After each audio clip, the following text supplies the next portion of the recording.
Hello, everyone. Welcome to the SLO City Together Podcast. We're here together. We're here together. And that really is the whole point. That's what it's all about. Where strangers become friends. Friends become family in the most appropriate way. And family. Discuss family matters. Yeah, we talk about things. We do. And the family changes in and out each week. Yeah, it is.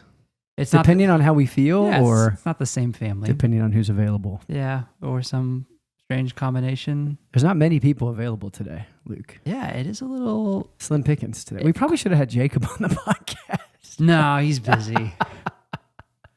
No, we can have him on. Maybe post camp. I was thinking post camp we can have him on. He can share a little bit about camp. I won't be here, so yeah.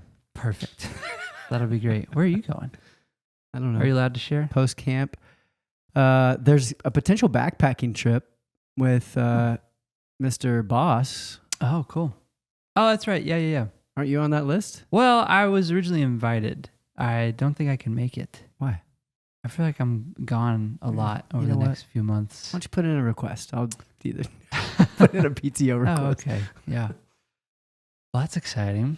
That could be happening, and so that would be family vacation. That would be a post camp. Post camp camping. Well, it's actually during camp camping. Oh, so it's that week that they're at high school camp, and then after camp, I need to probably rest from their experience at high school camp. So. Yeah, it's gonna wear you out. Well, that's fun. Yep. Yeah. What do we want to talk about? Oh my today? goodness! You came in we're cold. Going cold. I have come in cold. Yeah. But we come in cold every week. I know. Yeah. I really enjoyed last week's podcast. I think I was, I noted I was a little not under the weather. That would mean I was sick. What's it? Little, just feeling a little glum. Yeah. And you call it the wuzzies. The wuzzies. Had the wuzzies. Yeah. And you guys brought me out of it. Oh, that's good. So this week, feeling better, feeling good. And I don't know what we want to talk about. I told Jordan on Sunday, I said, when I said, this is what you always do, you make it about yourself on the podcast, I saw a very dejected, visceral, I don't know if that's the right word, reaction on his face. It was a Kramerism. It was a disappointment for sure. It was a realization and a disappointment that you were real, yes, that it was true, and I felt bad and I apologized. But I'm pretty sure we had talked. I think he had brought that up before. Well, we could make this whole podcast about Jordan. Yeah, we could just debrief in honor of him podcast. Making every podcast about himself. Yeah, and that's the real play there. So, well, despite it being it's quiet today in a staff sense, people around. It's not quiet in the sense that kids camp is happening. This is the third and final day of it. Yeah. Kids are arriving as we speak. You've been way more involved than I anticipated you being involved. You've taken I feel like you've done a great job of setting them up well. You were carrying a camera around. Yes. Pretty, when I saw you, you looked sad, but. I have been so tired this week, and I don't know why. I really haven't been that involved in kids camp. I've mainly been trying to capture some video footage, trying to put together a little highlight reel for the end of the week and just have promotional footage for the next time we're promoting it. But I haven't been as involved as I've previously been. I've just turned stuff on, make sure it works. You've been a pivotal piece though, because I think without you, they'd be sitting in the dark. So you did a good job. No. Well, I appreciate you. Did a good job. That. And there's 130 kids here for the past 3 days, and it has been really exciting around these parts in that regard. Got a lot of people on taking the day off today and this week. Isaiah's on a little mini vacation. Andrew's I think he's going down south, and then Tatum's off for the day as well. Nice. And why didn't we take off? I didn't get them. I think I'm kind of maybe deciding in the moment that this might be the last thing. My last big accomplishment for the day, because the sermon's written. Wow. Kind of. Okay. I mean, it's in form. Yeah. And so there's a lot. I think you're probably tired. Let me prescribe why you're tired. Yeah, let's get into this. Because in the past couple months, there has been a lot that we have had to mentally emotionally, spiritually, physically, all the Lees Yeah. we've had to navigate. My name begins with Lee, the last does. name. Leon? Well, not in the phonetic sense, but in the spelling. Luke Leon. Yeah. You should change that. Siri says It's kind of it feels Leons. cooler. Wow. I mean, Lions is cool, but I think Lions Leons pretty cool. Yeah. All right, yeah. More French. Makes you feel like an artist. You think the season I is think catching up with us? I do. Okay. I do. And I just think when you get a moment to, I don't know if there's like a scientific medical explanation for this, but yeah. you know, when you're kind of like high, like Go. go, like Mhm. when you get a season of a plateau and a season of like, I think your body kind of catches up. And at least that's how mine, I've talked about it often, probably on the podcast. That's how mine works. Yeah. And so I have felt that too a little bit, but Yeah. know in my mind there's going to be another ramp up needed in the next Yeah. month or so. Who knows? Yeah. Because we're getting bits and pieces of more clarity of like where the church is going to be That's good. or not going to be. Yeah. Mainly it's where it's not going to be. Yeah. Gee, I wonder what that means. Yeah. Oh, you're wondering what that means? Well, the funny thing is, I have heard bits and pieces from people that I didn't know. Oh. Like whether that's Tatum or Jacob or something. I love that. And The water cooler conversation. I guess so. But it's not like, hey, did you hear? It's not, people aren't saying, hey, did you hear about this? It's like they're saying something that seems to have context that I don't have. Oh, if that makes sense. Should we talk about it on the podcast, or is it? I mean, I guess we. Is it can. sensitive? You tell me. I don't have the gauge for what's sensitive and what's not. But yeah. Yeah, we're current. I don't know. You're afraid to ask it, so I don't know what it is. I don't know what there is to ask because this is the most cryptic we're conversation. I can't imagine listening to this being like, what are they talking about? What? So we're talking about the facility of where the church meets. Yes. Somebody bought the building that we are currently sitting in.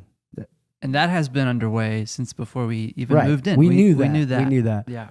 We are probably going to be here. I'm just going to make a wild guess. Okay. A pretty, I think, an informed educated. guess. Okay. Educated. That's how you say that. Informed is good. Yeah. An informed estimation. Yeah.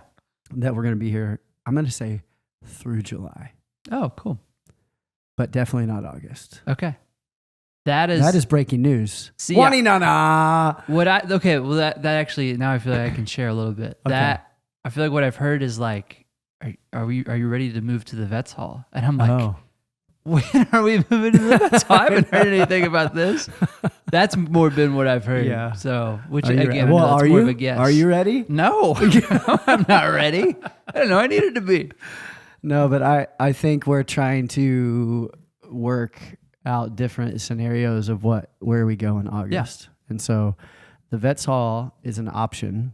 Mm-hmm. And we are looking for more options. Yeah. And so I have a phone call at 10:30 between 10:30 and 10:45 now to discuss some of those because we have some people looking and so I think it's just like we're kind of wrestling with that reality and we've been nomadic from the beginning, but that's what I'm saying. Like I'm kind of feeling a sense of rest, but also a sense of, okay, I got to ramp up for the next thing. So, and all of that is happening in the middle of like, I'm taking like a mini vacation, right? Right. So I'm out 4 Sundays in a row.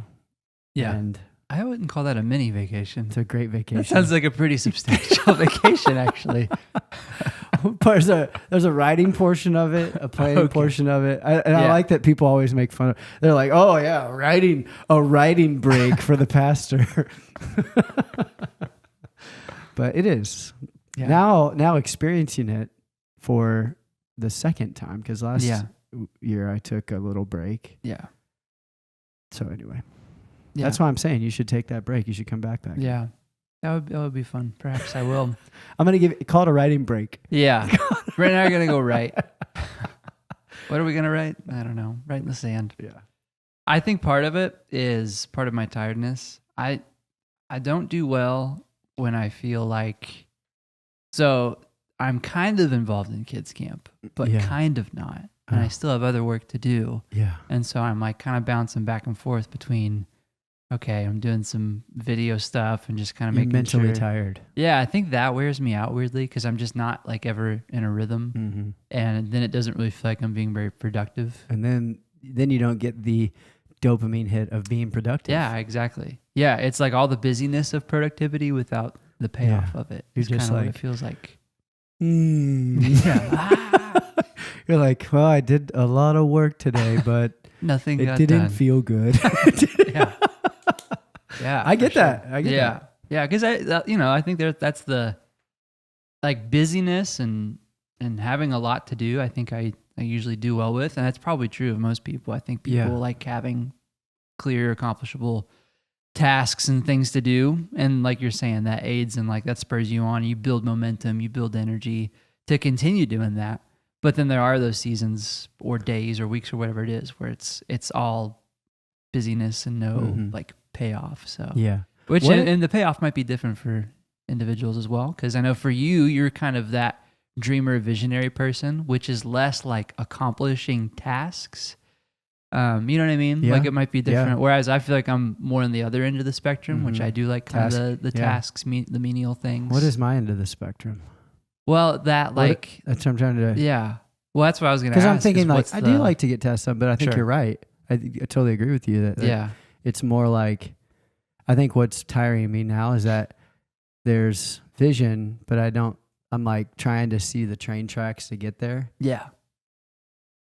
And usually I'm helping lay those tracks too, but I don't know if that makes sense. Yeah. Yeah. The question was, what's my end of the spectrum? Well, I think my question was going to be, what is the payoff for you? Like, how do you accomplish that? Because for me, it's literally like edit this video. Yeah. Finish coordinating the team and the service order and those kinds of things. I think that is a great question. And I feel really like there was a weird moment where I was like, is there a payoff? Because I think the vision always is like not bigger, like, okay, we got here. There's like moments where I think the payoffs are like moments where I get to sit and look back and reflect and go, oh, look at where we've come. I don't know if there's like a payoff in the moment because it's like this drive and does that make sense? I think so. Yeah. Like I don't necessarily always go home and say, I feel accomplished today. I don't really feel that, which is, I don't know if that's a discontentedness or like a holy discontent or whatever in me, or I don't know if it's holy or not. But sometimes I do feel good about a day where it's like, oh, this is what I'm verbally processing my answer. I wrote and I feel really good about the direction of the message, or I met with this person and that's going to unlock this door and that's going to unlock this door. So it's like maybe something that was accomplished that pushes a vision forward, or, you know what I'm saying? I don't know. Does that make sense? Yeah. I think so. That's why when I sit in meetings that feel like it's dragging us, that's like maybe the most tired I ever am in my life. Like a wet blanket meeting where it's like, let's point at all the problems. It's the most tired I can ever feel. Yeah. So it almost sounds like just bringing clarity or having clarity is probably the accomplishment for you in a sense. I think so. Like in a sense that, it feels like I brought clarity to the team today, to the church today. And the sense of there was a team effort in, like, for example, building conversations, and there was clarity. And maybe that is like, here are some problems, but here's how we can move forward with it. I like that. Yeah. I like that answer about me. Yeah. I think, clarity, collaboration. Like when there's like, I don't know what test it is, but I took some test about how... Was it the Strengths Finder? It sounds like it uses the word. It called me a harmonizer. Like I like to gain harmony in the room, not like harmony. Like I think it's not Strengths Finder. It might be. I remember there was something I took in Southeast way back in the day where it was like John Luzatter from CIY came in and ran it, and it was like, what puts you in the attic? What puts you in the basement of your own house? Okay. And I don't know. So galvanizing people to something like the collaborative effort of like everybody's on board, we're going in a direction, And I also think like some of the, and like the risks, some of stuff, parts of it, Yeah. give me life. Hmm. Which is why in seasons sometimes where there's ambiguity and like I fight to get clarity, Yeah. it's really tough when that clarity isn't clear. Yeah. You know what I mean? Yeah. So for then I sure. beat myself up a little bit and I'm like, I have to make this clear. I have Right. to make this clear. And sometimes clarity is not accomplishable I know. in a given moment, right? You're right. Which is hard. As we've discovered. Yeah. So Yeah. Interesting. It reminds me of Jonathan Pokluda. Oh. Listened to a podcast with him. This was several years ago, but this quote has stuck with me. And he might have even been quoting someone else. See I the don't guy recall. with the glasses and the cool hair? Yep. Glasses, cool hair. Yeah. No. Bing! Yeah. Oh, Sorry. great. No, you're good.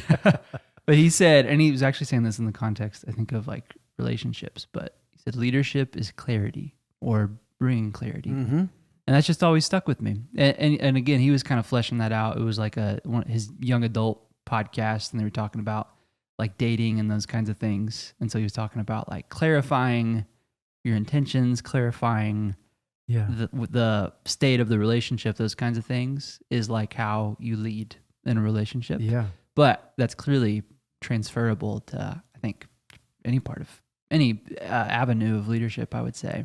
I think, yeah. And even bringing clarity to muddy situations and saying, here is how unclear this is, but being clear about the lack of clarity. Yeah. Does that make sense? Yeah, absolutely. Like, yeah. so our all church family meeting we had the I got done. I was like, I just feel like there wasn't clear direction forward or something. Sure. And the feedback I got was like, you told us everything, which was Good. so clear. Yeah. So, and I think that brings confidence. So Yeah. I think like what you said, leadership is clarity. Mhm. I'm just reflecting on that and giving, Yeah. it's good. Yeah. I think that's like something I think that has helped shape like worship leadership and especially in terms of like the music band leadership side of things.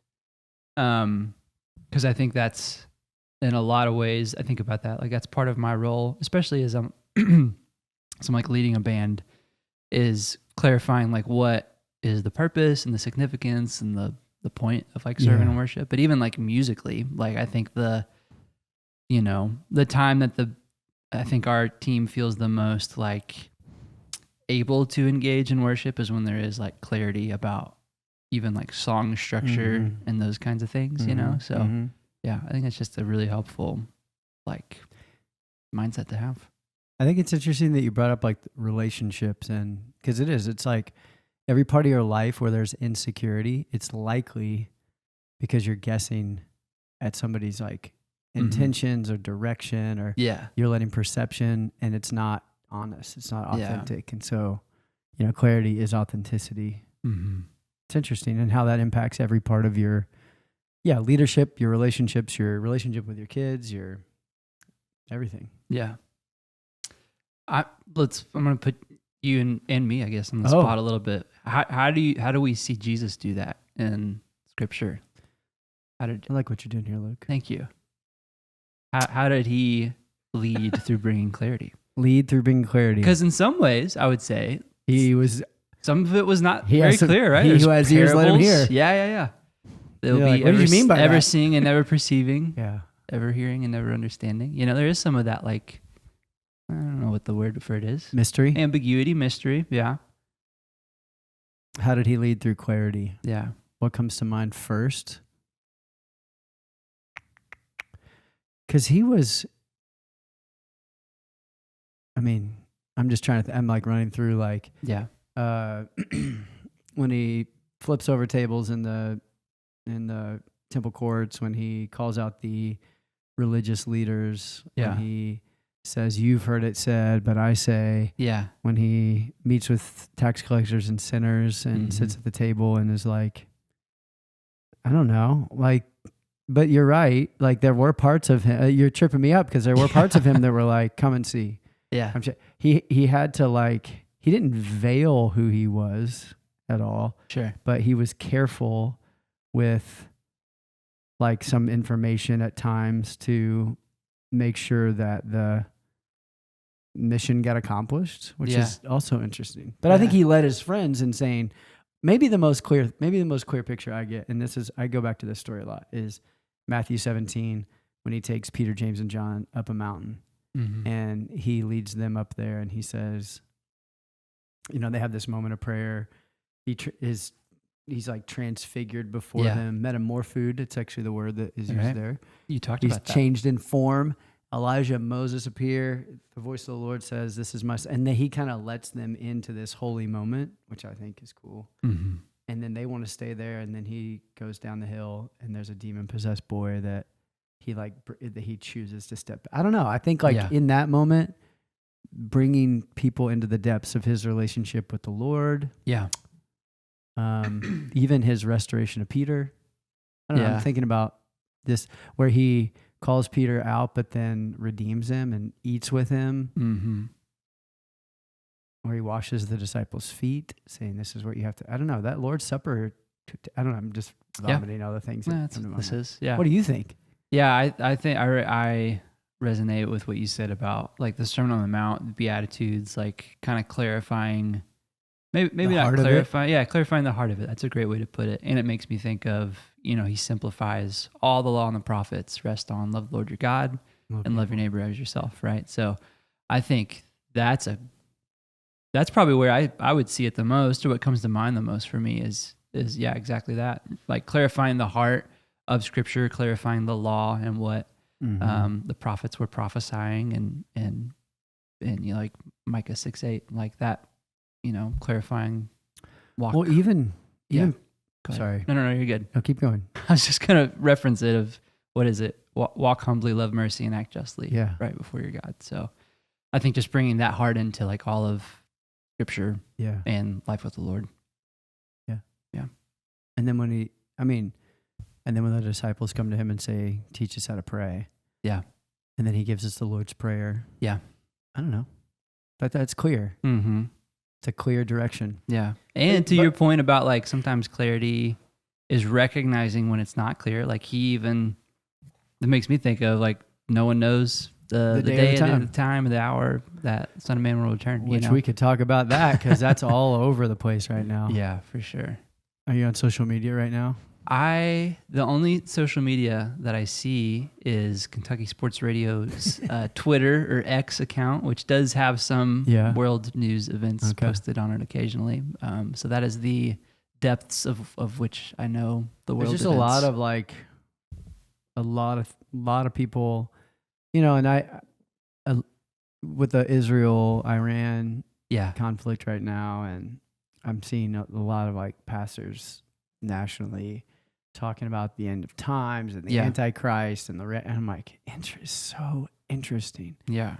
To me, that they're you can kind of see like in moments of cultural panic or like, I don't know, you kind of see some of this stuff flesh out of people where they're then going like, well, this is what we're seeing. And they're trying to bring clarity by saying this is clearly what's happening. Right. And yet, remember, like, this has happened. This has happened so many times in Israel. Yeah. How many times has the nation of Israel, and like in the past 20 years, in the past 2,000 years, this happened at 70 AD. It's just very interesting to me to see like people fighting to give clarity, and they're I don't know. Anyway, I get that and I think maybe this is part of just like I probably grew up with a lot of voices like similar to that, where it's like, okay, these things are taking place and happening, and so that means this is happening. The end of the world. Yeah, and so I do like I have felt that come up in me naturally as well, of like seeing some of these events. And the Israel and Iran and the U.S. is involved in that. Yeah, and it could be, but it does make me think, right? Like not the end of the world, the return of Christ. Rumors and wars and of all those kinds of things. And it definitely is like, I think there's probably just a natural, like, at least in our culture, a natural like response of that, right? Yeah. Because there's been a lot of voices that have talked about events and how they relate to the end of times and all those things. So but it's crazy, man. The world is not like it. The key word that will probably be in the podcast is clarity. Yeah. But like, cause that's something that I think people are really struggling with because it doesn't seem like there's a clear path forward to peace, to people feeling valued. I mean, we haven't talked about the immigration stuff, the ICE raids, the riots in LA.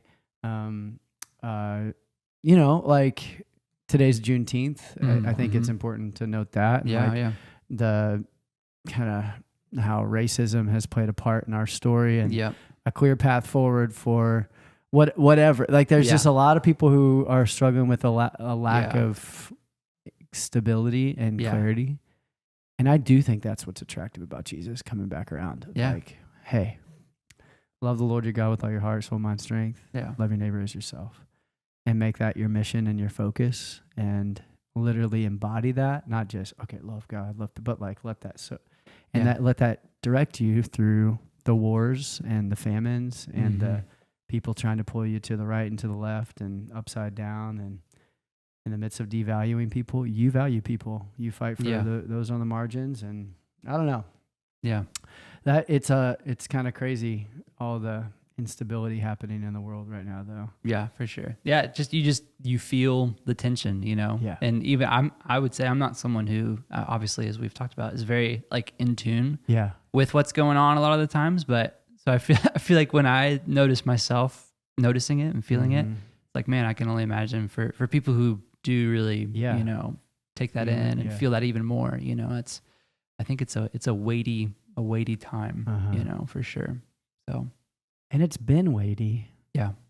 It's just interesting how, Yeah, well, it's kind of, I feel like it's come and gone, or like it comes and goes, it ebbs and flows, right? It felt like the COVID time was a similar time where so much was going on, right? And it was very tense in many different ways. And then it kind of, I feel like we've had a little bit of a lull the past couple of years in terms of, you know, I mean, in general, I know people, you could write me right now and tell me about all the things that I'm not considering in this moment. Yeah. But I think in general, like when you compare to what was going on, you know, but now it feels like what we're saying, like it is another tense moment in our culture and worldwide. And like our responsibility as followers of Christ is to make Christ more clear in us, around us, through us. Yeah. You know, and people want to attribute, I don't know, we could go off on a tangent here on the side, but I'll stop. Yeah. But so I think like in the midst of that, you know, so in the midst of all of our lack of clarity of like not knowing where the church is, we have some ideas. Don't worry. This is, this much is clear. The church is not folding, not closing. We're going to meet somewhere. We just don't know where. Yeah. We have some ideas, but in the midst of our lack of clarity, I have to fight even to remind myself like, hey, this much is clear that Jesus is the way, the truth, and the life. That he calls us to love God, love our neighbor, live generously. And I gotta be like, that should be the thing that roots me and establishes me. Yeah. There will be wars. There will be rumors of wars. There will be horrible things happening in the world. We do our part to right those, rectify those, rescue, restore, redeem the world around us to bring about heaven onto the earth. And we control what we can control. Use our voice when it's needed. Use our hands when they're needed. And I don't want to say let the chips fall where they may, but like be the people of God who represent the character of Christ well. So anyway. Yeah, that's great. I appreciate that. I appreciate you, Luke. Well, thank you. Speaking of clarity and not knowing where we're meeting, we do know that we will be here at Broad Street this Sunday. 2 services. How are you going to feel about that? Oh, man. I think I'm going to feel pretty good. Are you? I'm going to feel weird. It might be weird. I feel like I'm going to have that feeling Sunday morning of, I'm missing something. Yeah, I'm supposed to be there right now, right? Yeah. Because it'll be an hour later that I'll show up. But I'm excited. I've got some pickleball planned Sunday afternoon. Nice. With some friends. I'm excited for that. Yeah. And summer's always it's nice to have a little bit of a different rhythm and So I'm excited for it. 9:15 and 10:45 this Sunday. Come to one of them. I'm excited for that too. It's week 2 of After His Heart, where we're walking through the story of David. And I think it's timely for us. Like the message will be timely for us as a church, and to see what David relied on to be courageous, to step forward into the valley of Elah to fight the champion warrior Goliath from Gath. Gath? You know, Goliath means like, his name means, I just looked this up yesterday, and we should probably wrap it up. No. You're the one who has to go, so I don't know. You're just hanging out. Just hanging out. This empty. The name Goliath has several meanings, including exile, uncovered, and giant, which is interesting, or splendor. And I just you read that story so many times, you kind of poke around at some of the meanings, but like even the fact that they were from Gaza. Like the Philistines were from the Gaza region. It's just tragic how much war has taken place between those two groups, or like those two places. And we're still seeing this, I don't know. Yeah, it's historic, generational. Yeah. And to see like some of the, even like Iran, like Persia, Babylon, like represented in all that like region. It's just kind of crazy to see it still being conflicted. Yeah. Anyway. For sure. So we're talking about. So there's that. So there's that coming up. Yeah. I'm trying to think, is there anything else we want to highlight? The Blues game was fun. Blues game was fun. Yeah. I heard, I didn't stay for it all. I left after the 7th. I left at the 9th. Yeah, I was done. I heard there was some. Yeah, I heard there was maybe not miraculous, but a wild ending. There's some fireworks. Not literally. No. But figuratively. I think there's a next phase event happening next week. Yep. Going to the Botanical Garden in Santa Barbara. Is that right? I have no idea. I hope I'm not giving misinformation. That sounds great. I would like to go. Yeah, and some other things to look forward to as well. Yes. For all things to stay posted, slowcity.church/events. Yeah, where there will be clarity given. Yes. A very clear website. Very clear. slowcity.church. Very clear directions of how to sign up. Yes. Click here. And then that's it. That's it. All right, we're spinning, so we're going to wrap it up. Thanks so much for joining us today. We will talk again with you soon. See ya.